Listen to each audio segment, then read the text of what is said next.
En Moni TV, La Cumbre. Aquí te mostramos lo mejor de nuestra sociedad. En La Cumbre te presentamos lo mejor de nuestros paisajes. La Cumbre. Estamos orgullosos con lo mejor de nuestra región.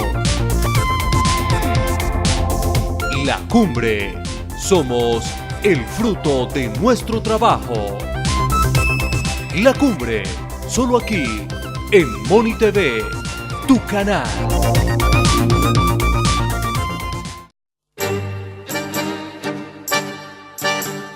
Iniciamos un nuevo programa de Diálogos La Cumbre Televisión.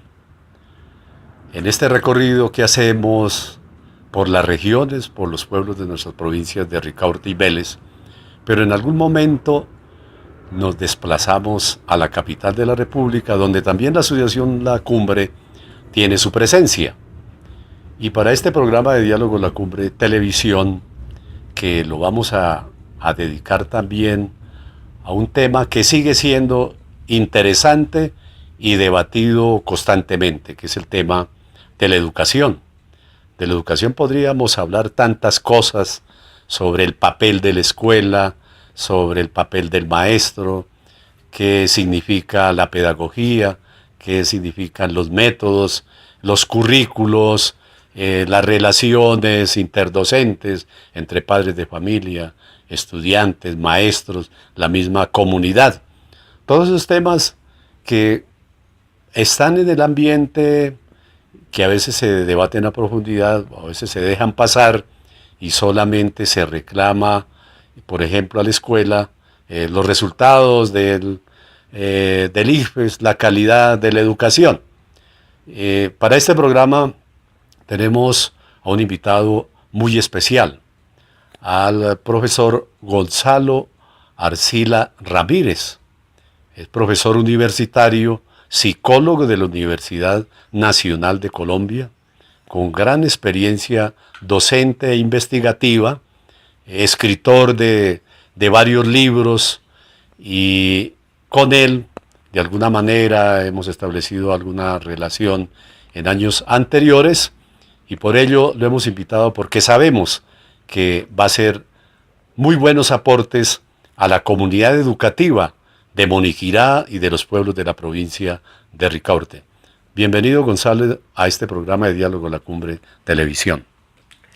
Pues muchas gracias, Juvenal, por esta invitación. Y como tú dices, los temas de la educación cada vez son más significativos. En una sociedad en donde el conocimiento es la forma de la riqueza universal, la experiencia de formar a las nuevas generaciones es una experiencia decisiva, fundamental. Si en el pasado la educación fue importante, en el futuro lo será mucho más. Eso está muy bien. Vamos entrando en materia.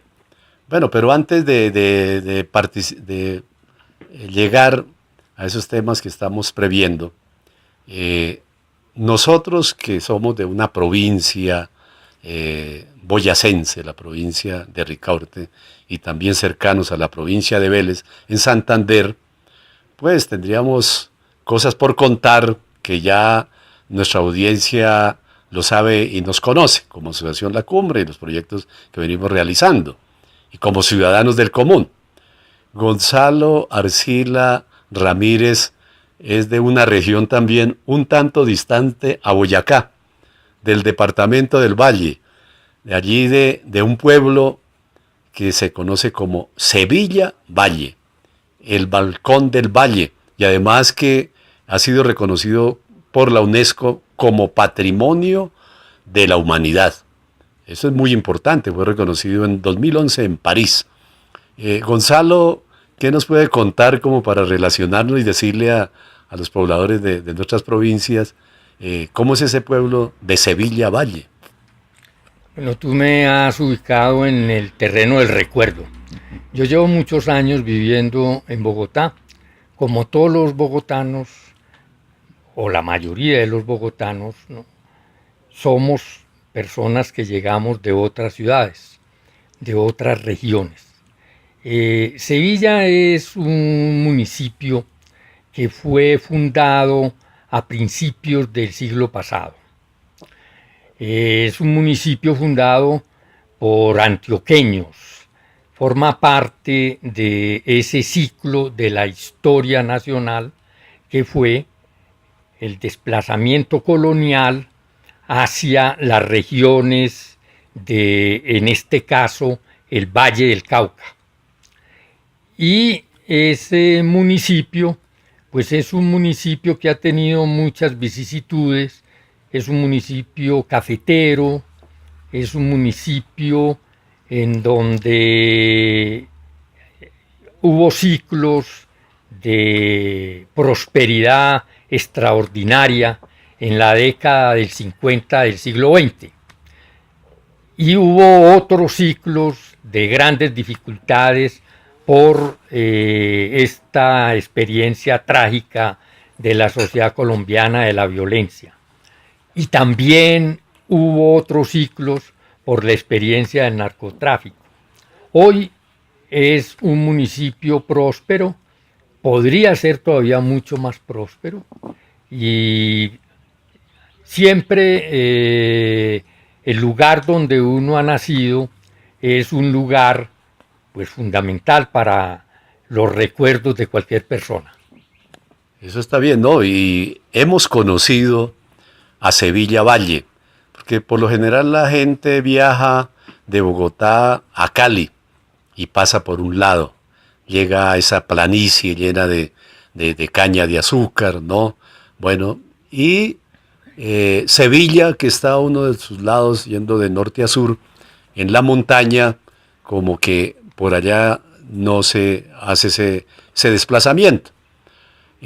Allá, desde luego, como todos los pueblos, tiene sus personas destacadas, sus personas importantes. Sabemos que un primo de Rafael Uribe Uribe fue uno de los fundadores en esa época de colonizaje, digamos, de los antioqueños que llegaron allá a fundar pueblos. ¿Es así, Gonzalo? Sí, el fundador de Sevilla fue Heraclio Uribe Uribe. Es que incluso estoy pensando que era hermano de Rafael Uribe Uribe. Entonces, hay una tradición en el municipio de Sevilla de preocupaciones culturales, y es un activo que además es un activo que tienen la mayoría de los municipios en Colombia. Y en una sociedad como la contemporánea, en donde lo local y lo global cada vez está más interrelacionado, ya la idea del aislamiento, de localidades perdidas en el planeta, está disolviéndose. Vivimos más bien, como dijo en la década del 60 del siglo pasado, un canadiense muy importante, Marshall McLuhan, en una aldea global. Pero más allá de la aldea global, ahora estamos viviendo en una sala donde nos comunicamos a través de la web, de la red, y somos próximos con cualquier persona del planeta. Y eso se vive en todos los municipios, en todos los lugares. Ya uno no es provinciano, todos somos provincianos. Y con esto diríamos que podríamos hacernos una invitación mutua, que los pobladores de las provincias de Ricaurte y de Vélez, en algún momento que salgan con su familia, vayan hasta Sevilla, lo conozcan. Es un buen proyecto turístico. Y también, como esto se está viendo por YouTube, que los pobladores de Sevilla los invitamos para que conozcan estas regiones de Boyacá y de Santander. Bueno, ese era un preámbulo de conocimiento, Gonzalo. Ahora, entrando, como se dice, en materia, no, podría preguntar, bueno, un psicólogo, ¿qué papel tiene, puede cumplir en un establecimiento educativo, en la escuela que conocemos dentro de la primaria, secundaria y la universidad? Bueno, un establecimiento educativo es una empresa cultural compleja. Formar las nuevas generaciones es una tarea de primer orden. Tradicionalmente se ha asumido que es una tarea en donde están comprometidos los maestros, los padres de familia, y hay un protagonista que no aparece de manera permanente, que es la sociedad. La sociedad, ¿no?, tiene una preocupación por la formación de las nuevas generaciones. Entonces hay una interlocución potencial que no se ha realizado plenamente, por ejemplo, con los médicos, por ejemplo, con los administradores, porque una empresa de esa requiere un saber administrativo. Y lo mismo sucede con disciplinas como la sociología o la psicología, que es el caso mío. La psicología es una profesión y una ciencia relativamente reciente en términos de la formación. Estamos hablando de fines del siglo XIX y en el caso colombiano de la década del 50 del siglo pasado. Yo soy un psicólogo formado en la Universidad Nacional. He trabajado diferentes temas, pero me ha interesado siempre la relación con los maestros, la relación entre la psicología y la pedagogía. Esa es una relación que plantea, ¿no?, el tema de los diferentes ciclos de la historia personal. En la historia personal está el momento del recién nacido. Todos fuimos recién nacidos. El momento del tránsito a ser un bebé, del tránsito a la niñez, del tránsito a la infancia, a la juventud. Ese es un ciclo que en la historia de la sociedad humana se ha ido articulando con esa institución que genéricamente llamamos escuela o colegio. Esa es una institución que se ha universalizado y es relativamente nueva en la historia de la sociedad humana. Las primeras preocupaciones por garantizar que la formación fuera universal se remontan a los acontecimientos de la Revolución Francesa, y es en el siglo XIX donde empieza a consolidarse por parte de las sociedades, de los estados, las políticas educativas, y en el siglo XX eso se consolida de manera plena. Y esa institución es una institución en donde la realización de esa tarea de formación de las nuevas generaciones obliga a un vínculo interdisciplinario de investigación en donde los maestros interpelan a los psicólogos, a los sociólogos interpelan a los maestros, los antropólogos, los trabajadores sociales. Eso no se ha realizado plenamente. Esa es una expectativa ideal, digamos, es un campo virtual para el desarrollo de la formación de las nuevas generaciones.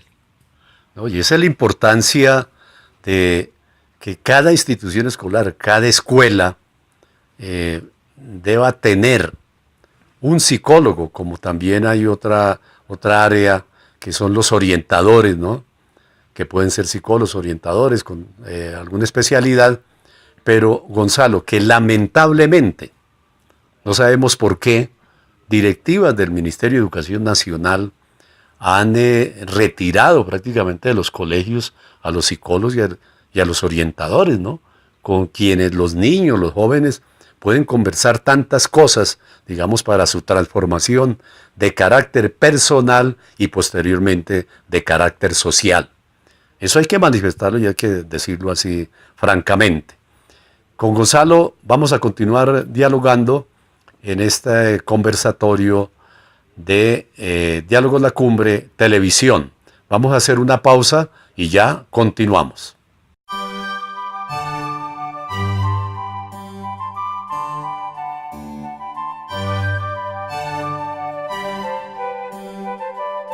Continuamos en Diálogos La Cumbre Televisión. En este programa, en este conversatorio con Gonzalo Arcila Ramírez. Para que no quede en punta lo que terminamos en el primer segmento de el papel de un psicólogo y de la misma psicología al interior de una escuela, efectivamente esa relación que debe establecer el psicólogo con sus programas, con sus proyectos, para relacionarse con los estudiantes, orientarlos, tratar sus problemas como de índole alternativo, porque entiendo que hay diversas escuelas en la psicología también, ¿no, Gonzalo? Claro, una perspectiva sería la perspectiva de la personalidad con un enfoque clínico para abordar ciertas situaciones críticas, traumáticas, de menor o de mayor profundidad. Ese sería un tipo de vinculación que una institución como el colegio debería, digamos, institucionalmente debería existir.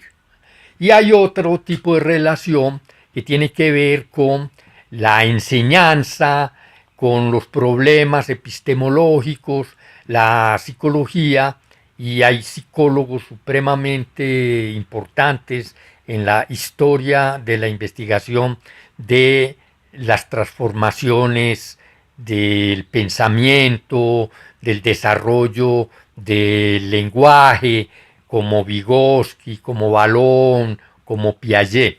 Entonces, el diálogo en esa área, en esa esfera, y la investigación de la experiencia de enseñar la biología, de enseñar la filosofía, de enseñar la historia, es una experiencia en donde un diálogo entre maestros y psicólogos puede ser muy fructífero, con una perspectiva de investigación, porque esos son temas muy complejos, apasionantes, que vale la pena, y son temas para los cuales se requiere una voluntad, un entusiasmo y una, digamos, un compromiso, digamos.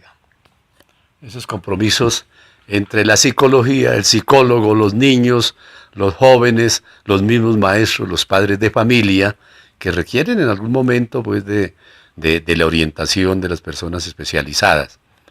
Con Gonzalo, como lo hemos venido señalando, además de psicólogo, también ha entrado en el mundo de la investigación, con sus varios libros, y en este caso, hace unas 2 décadas atrás, Gonzalo, cuando hubo una como presencia muy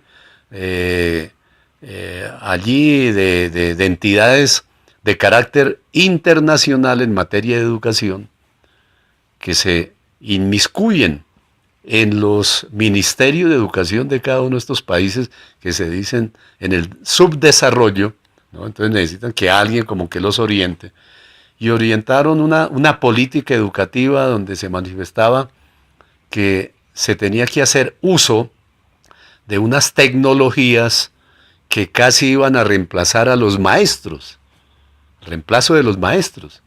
Y sabemos que Gonzalo estuvo muy atento, digamos, a presentar alternativas y a decir que eso no era así, sino que el maestro es irreemplazable, es irreemplazable. Hoy, claro, se hace uso de otras tecnologías, de tanta modernidad que hay en el momento, pero que no lleguen al final a reemplazar al maestro.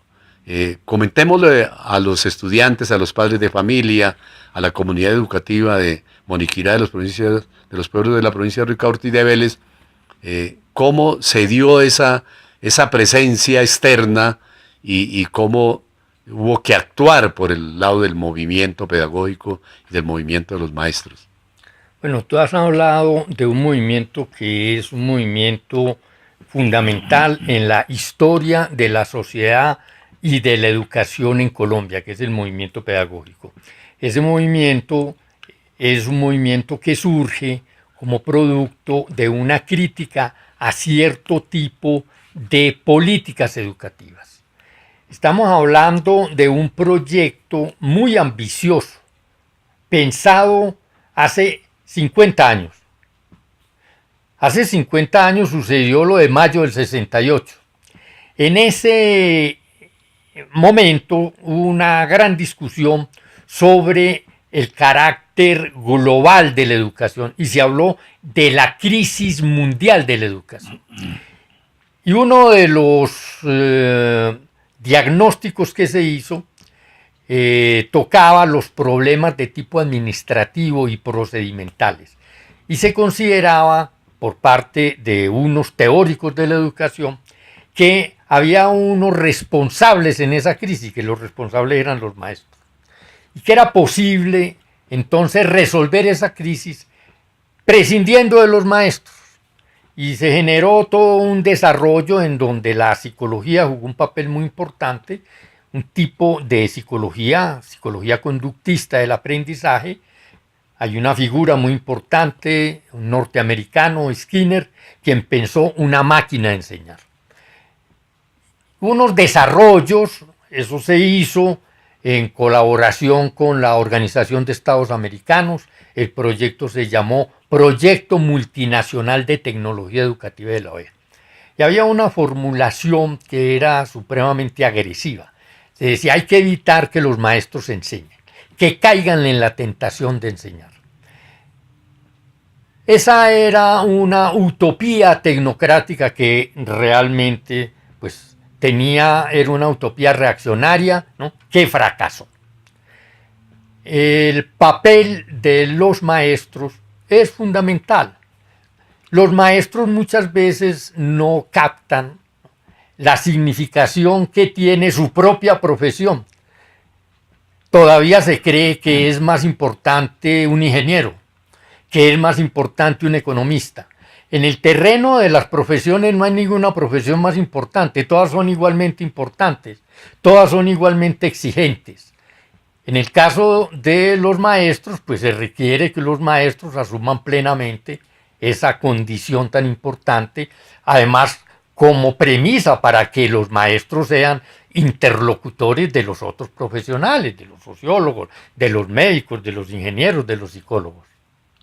Yo diría eso como para ubicar ese antecedente y cómo la manera como se criticó ese proyecto y se hizo una crítica propositiva.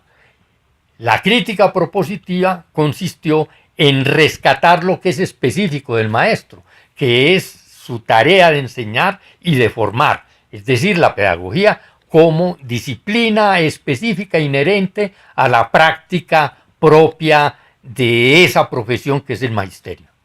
No, y esas políticas, digamos, de estas épocas que también decían que habían muchos maestros y por eso llegaron a cerrar cantidades normales de escuelas superiores normales en Colombia, dejando unas muy pocas. Es decir, combinada esa tecnología, ¿no es cierto?, el uso de máquinas, el uso de otras herramientas no muy propias, ¿no? Además cerrando las normales, pues acabamos de completar. Entonces, cuando el movimiento pedagógico generado por la Federación Colombiana de Educadores, y en buen momento, con una buena dinámica, se presentan toda una serie de alternativas para centrar, digamos, la profesión en lo que son los pedagogos. Porque se ha hablado, ¿no? ¿El maestro qué es? ¿Es un pedagogo? ¿Es un trabajador? ¿Es un operario? ¿Qué viene a ser entonces el maestro, Gonzalo? Pues como todos los profesionales son trabajadores creativos. Todo profesional. Y los profesionales son asalariados y pueden tener un patrimonio personal. El profesional, ¿no?, dependiendo del área en el que se mueva, sea un matemático, sea un físico, sea un biólogo, un ingeniero, como ya lo hemos dicho, ¿no? Un buen profesional, ¿no?, es una persona, ¿no?, que asume, ¿no?, hay una tradición, ¿no?, enriquece esa tradición, ¿no?, y su compromiso es el compromiso que involucra un horizonte ético, ¿no?, del deber ser, ¿no?, de enriquecer ese patrimonio, de transformar. Y cada momento tiene sus posibilidades. Por ejemplo, hoy, ¿no?, los recursos de las tecnologías de la información, de la electrónica, de la computación, que son recursos que se han convertido en propios de la actividad cotidiana, inmediata. Todo el mundo tiene un celular. Cuando digo toda persona, ¿no?, estoy hablando de un recurso que se ha vuelto intrínseco a la actividad personal. Entonces, ¿no?, las posibilidades de estos desarrollos para la formación de las nuevas generaciones son inmensas. Son nuevas opciones y también nuevas exigencias, y abre posibilidades de compromisos, de investigación, que son para mí placenteros, apasionantes. Es una aventura. La idea de las profesiones como cosas burocráticas, pues es una idea sin sentido. Una profesión cualquiera que se asuma, la de periodista, ¿no?, son, ¿no?, apasionantes si se las aprovecha, si se las asume en una perspectiva de trabajo creador, en una idea de que estamos en un umbral hacia una nueva humanidad.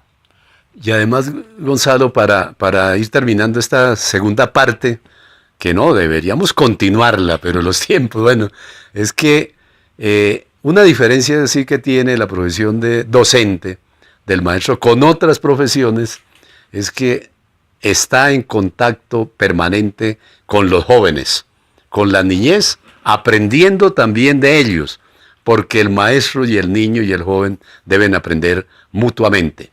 Vamos a hacer una segunda pausa y ya continuamos en Diálogos La Cumbre Televisión.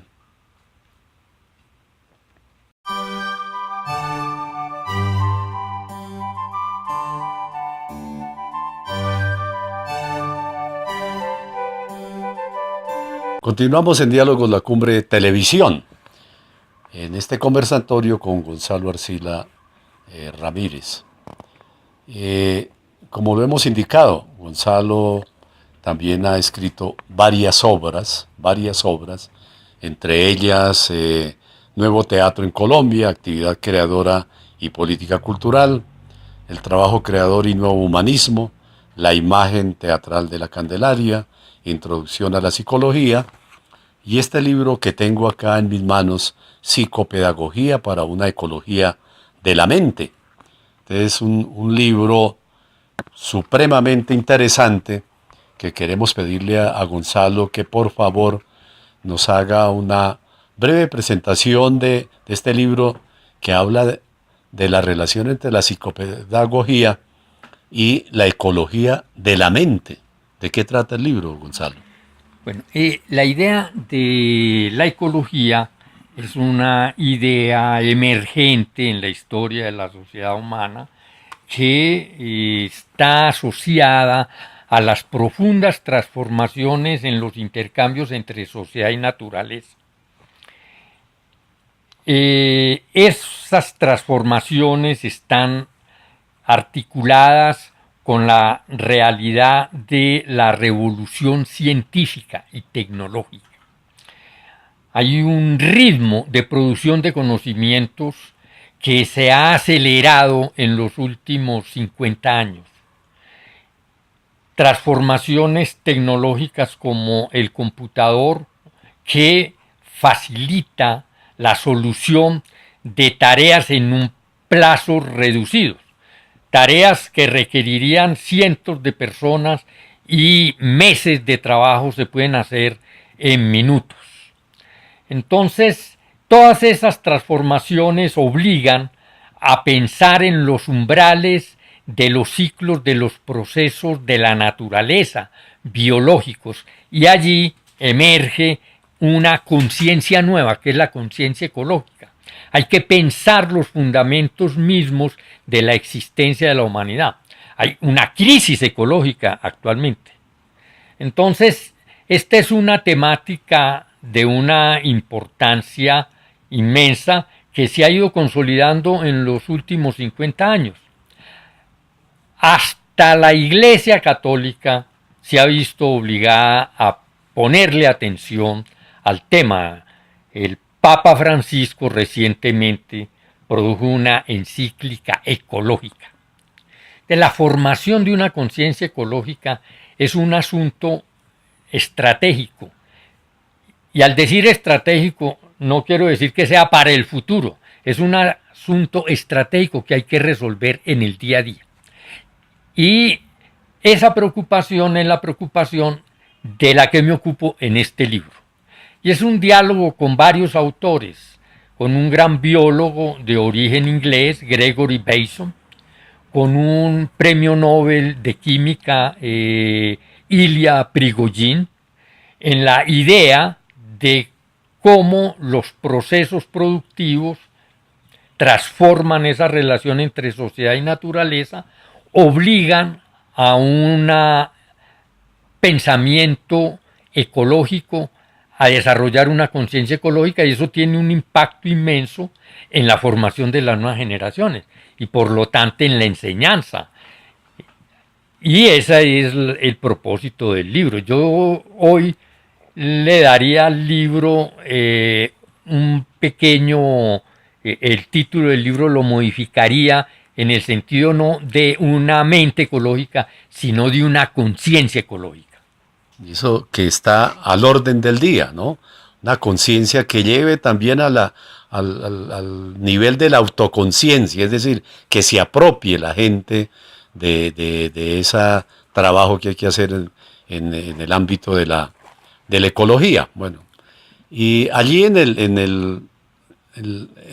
al ojear este libro, también hace referencia a las competencias. Hay unas competencias que las ha presentado Noam Chomsky, el lingüista norteamericano, y otros especialistas alemanes, Habermas, ¿no? Acerca de las competencias argumentativas, propositivas, que por lo general los maestros las conocen y se espera pues que en algún momento las desarrollen, como las inteligencias múltiples de Gardner también, ¿no? Que a veces se cree y se estigmatiza a un niño porque no da resultados en matemáticas cuando es un gran futbolista o es un gran músico y esa es su inteligencia, ¿no?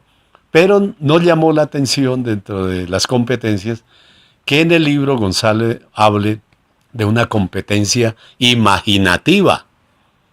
Eso es algo que quisiera que desarrollara un tanto esa idea, Gonzalo.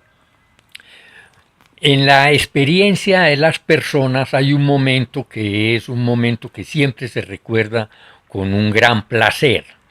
Esa la edad hacia los 3 años surge en la experiencia de los niños el juego imaginativo. Esa experiencia lúdica tiene en la imaginación que surge como un modo de anticipar y simultáneamente como un modo también de evocar lo que ya sucedió. Entonces la imaginación tiene una función cada vez más importante en la sociedad de hoy. Un matemático sin imaginación es un matemático que simplemente repite procedimientos. Tiene un pensamiento que hoy ya se ha generalizado ese término, no, es un pensamiento algorítmico. Y se requiere un pensamiento creativo. Y el pensamiento creativo tiene una fuente, ¿no? Y es la capacidad de anticipar, de imaginar lo posible. Y uno no puede imaginar lo posible si no recupera la historia de esos momentos de ruptura. Y entonces hay que imaginar lo que ya sucedió. Y esa es la función de la imaginación cada vez más importante en la sociedad de hoy y del futuro.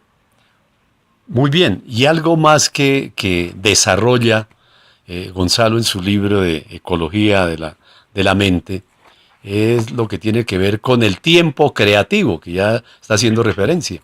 Y ese tiempo creativo que uno entiende que no solamente se da al interior de la escuela, sino fuera de ella y en cualquier momento de la vida, ¿no?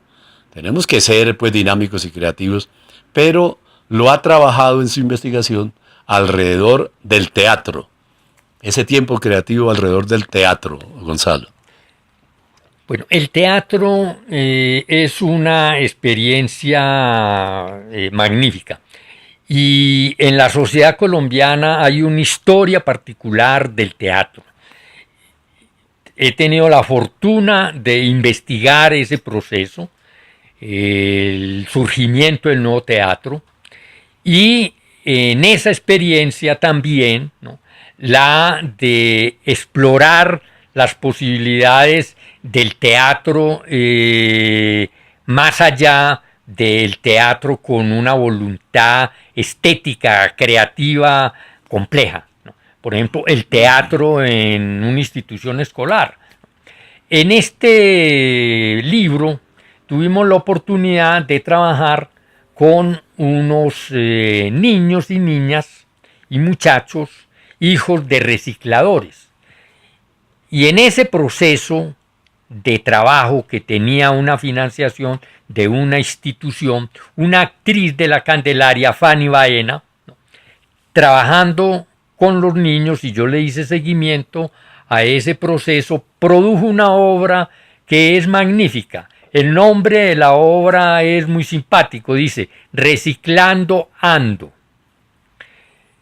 Y esa obra es creación a partir de la dirección de Fanny Baena, de los muchachitos y las muchachitas de los hijos de los recicladores.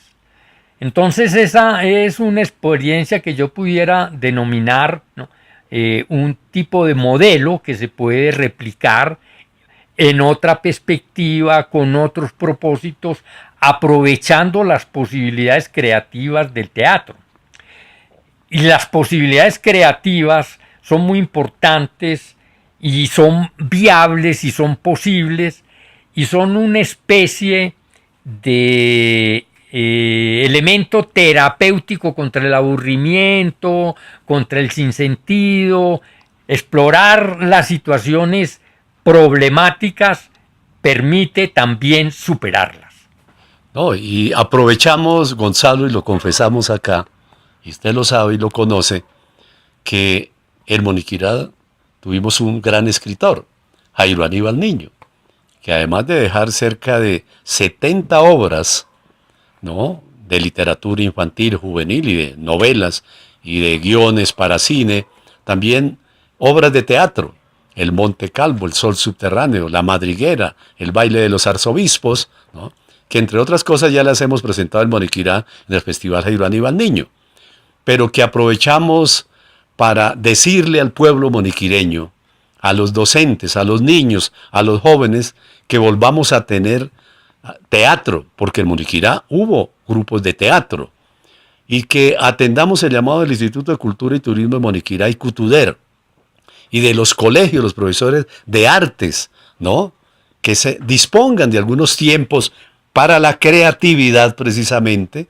y podamos tener cantidad de obras que pueden ser de creación colectiva, como esta que le decimos a Gonzalo, que se la vamos a llevar a varios maestros para que hagan el montaje y con sus modificaciones, porque en Moniquirá también tenemos ya recicladores, un pueblo de 22.000 habitantes, ya también hay eso que llaman basura, ¿no es cierto?, y que algunas personas por sus recursos, ¿no es cierto?, atendiendo a búsqueda de sus recursos, hacen reciclaje también en Moniquirá. Vamos a hacer estos montajes, vamos a darle esta dinámica, ¿no es cierto?, a partir de este diálogo con Gonzalo, y además que lo estamos invitando al próximo Festival Jairo Aníbal Niño del 15 al 19 de agosto. Vamos a hacer un tercer alto, no se retiren y ya continuamos en Diálogo de la Cumbre Televisión.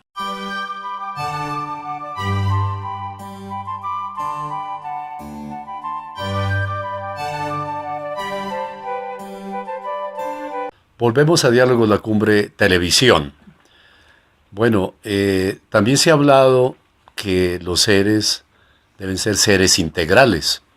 Y hablamos de los psicólogos, de los maestros, de las diversas profesiones que también deben tener una concepción integral del mundo, de pronto como lo señalaba Antonio Gramsci en algún momento.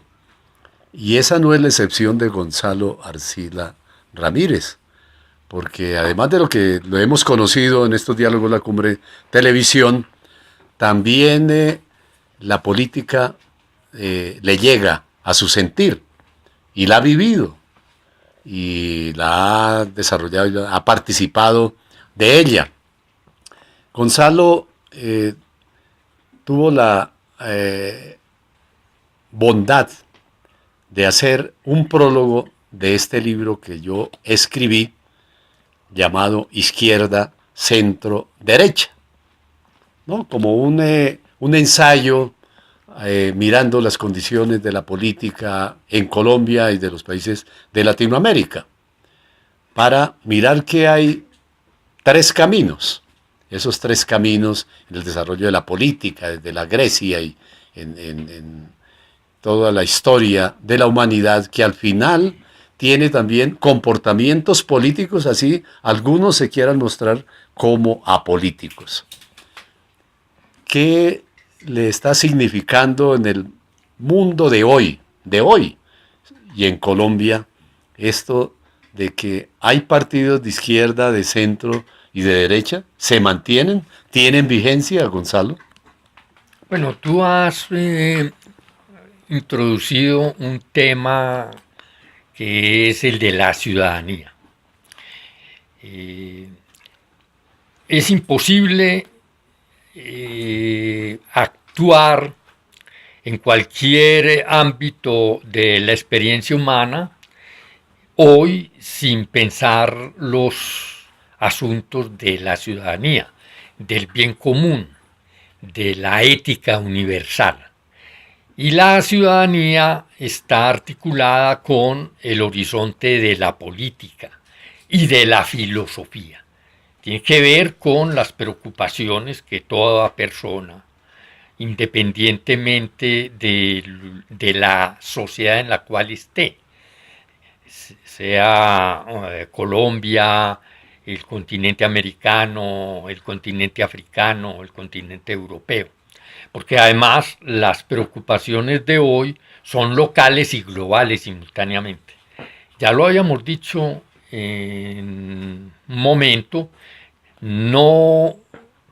hoy estamos articulados de una manera sin antecedentes en la historia de la humanidad. Es muy fácil, gracias a la web, a los recursos de la electrónica, de la tecnología, a la tecnología de los satélites, estar en comunicación con cualquier persona en cualquier momento y en cualquier sitio. Y eso abre unos horizontes inéditos en la esfera de la política, de la participación en los asuntos comunes, en los asuntos del bien común. Ese libro que tú escribiste y que tú me hiciste llegar con el propósito de que le hiciera una introducción, me parece un buen indicador de cómo estas preocupaciones son preocupaciones de una inmensa actualidad.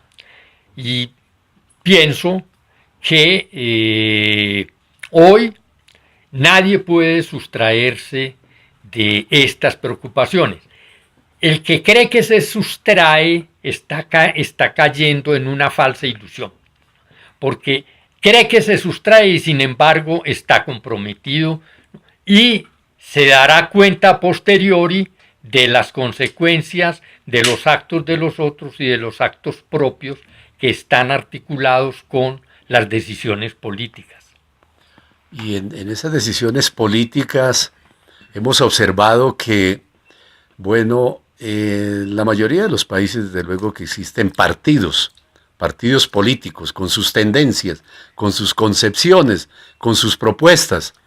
Y llama la atención en el caso de Colombia de que los dos partidos tradicionales han ido perdiendo como vigencia y aparecen una serie de movimientos, de otras agrupaciones que invitan, digamos, a la participación exactamente en política, siquiera la electoral, porque la formación política a la cual hay que acudir y no echar en el tintero que es la básica y la fundamental para que haya realmente una participación ciudadana para el ejercicio de los derechos, ¿no? Y de sus deberes. Pero, ¿qué pasará? ¿Qué está ocurriendo? Que esos partidos llamados tradicionales como que están feneciendo y ahora en diversas campañas aparecen o los nombres solamente o apoyados por algunos movimientos de carácter ciudadano.